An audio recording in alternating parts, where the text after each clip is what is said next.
إِنَّهُ مَن يَتَّقِ وَيَصْبِرْ فَإِنَّ اللَّهَ لَا يُضِيعُ أَجْرَ الْمُحْسِنِينَ.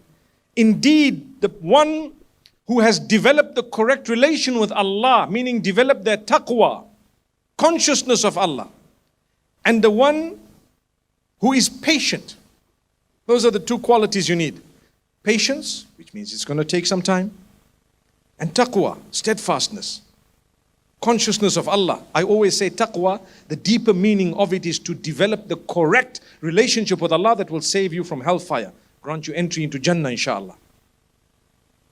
What will happen to those who have sabr and taqwa? This man is telling them, Allah will never waste the reward of those who do good.